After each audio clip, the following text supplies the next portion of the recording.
Hello guys, అందరికీ నమస్కారం. Welcome to sentinel view. Little hearts చాలా చిన్న సినిమాగా రిలీజ్ అయ్యి పెద్ద బ్లాక్ బస్టర్ అయింది. ఇయర్ కి ఒక 20-30 లవ్ స్టోరీ ఫిల్మ్స్ ఈజీగా రిలీజ్ అవుతుంటే లిటిల్ హార్ట్స్ మాత్రమే ఎందుకంత పెద్ద సక్సెస్ అయింది చెప్తా. సినిమా జానర్ వచ్చేసి rom com, out and out love story entertainer. General గా లవ్ స్టోరీ తీస్తున్నామంటే చాలా మంది ఫిల్మ్ మేకర్స్ సినిమాలో ఇవి పెట్టాలి అనుకుంటారు. యాక్చువల్ గా పెడతారు కూడా. అవి ఏంటంటే ముందు లిప్ లాక్స్ మినిమం ఒక 2-3 ఉండేలా చూసుకుంటారు. కొంతమంది అయితే కదే లిప్ లాక్స్ చుట్టూ రాసుకుంటారు. మీరు ఆలోచించండి, ఒక ఫ్యామిలీ అంతా అసలు ఎటువంటి ఇబ్బంది పడే సీన్స్ లేకుండా ఒక సినిమా థియేటర్ లో చూసి ఎంతకాలం అయింది. బట్ లిటిల్ హార్ట్స్ లో అలాంటి సీన్స్ ఉన్నాయా అంటే అబ్సల్యూట్లీ నాట్. కావాలంటే పెట్టుండొచ్చు. హీరో అండ్ హీరోయిన్ స్టడీస్ అయిపోయి జాబ్స్ లో సెటిల్ అయ్యాక ఏదో ఒక సీన్ లో ఎంతో కొంత రొమాంటిక్ షేడ్ టచ్ చేసి ఉండొచ్చు. కానీ director chose to showcase them as happy as much. చాలా బాగా డిజైన్ చేసుకున్నారు వాళ్ళు సెటిల్ అయ్యాక వచ్చే sequences. Good choice.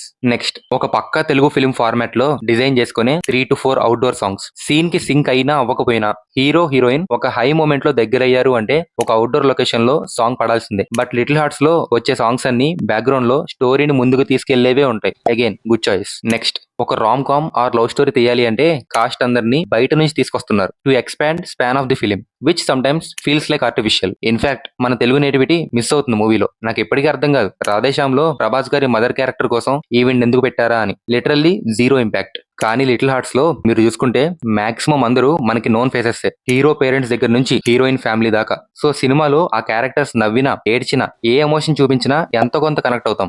Again good choice by movie team. ఒక్క నిమిషం, ఇక్కడ దాకా వీడియో నచ్చితే కొంచెం లైక్ అండ్ సబ్స్క్రైబ్ చేసేయండి. అప్పుడే కదా ఎక్కువ మందికి మన వీడియో రీచ్ అయ్యేది. Okay, next, healthy comedy. ఎటువంటి వల్గారిటీ లేకుండా సింపుల్ వన్ లైనర్స్ తో డిజైన్ చేసుకున్న కామెడీ. కొన్నిసార్లు మనకి పెద్ద పెద్ద సినిమాల్లో కూడా కొన్ని కామెడీ సీన్స్ నేచురల్ గా అనిపించకపోవచ్చు. కానీ లిటిల్ హార్ట్స్ లో డిజైన్ చేసిన ప్రతి కామెడీ సీన్ చాలా నేచురల్ గా జెన్జీకి కనెక్ట్ అయ్యేలా డిజైన్ చేసుకున్నారు. And again good choice. ఇక ఫైనల్ గా simple story and screenplay. మనమంటే pan Indian films non linear screenplay కి అలవాటు పడ్డాం గానీ majority of the family audience ఒక సినిమా నుంచి ఎక్స్పెక్ట్ చేసేది ఏంటంటే సింపుల్ స్టోరీ, మెయిన్ గా అర్థమయ్యే స్టోరీ. ఇదే మెయిన్ రీజన్ అనిల్ రావుపూడి గారి మూవీస్ కి ఫ్యామిలీ ఆడియన్స్ లో అంత క్రేజ్ రావడానికి. సో ఇవన్నీ నాకు అనిపించిన కొన్ని రీజన్స్. అసలు రొమాన్స్ లేకుండా 2025 లో ఒక లవ్ స్టోరీ తీసి బ్లాక్ బస్టర్ ఎలా కొట్టారు అనడానికి. That's it guys. ఇలాంటి మరెన్నో వీడియోస్ కోసం ఛానల్ ని సబ్స్క్రైబ్ చేయండి. ఇది ఈ రోజు సెంటినల్ వ్యూ. మళ్ళీ కలుద్దాం.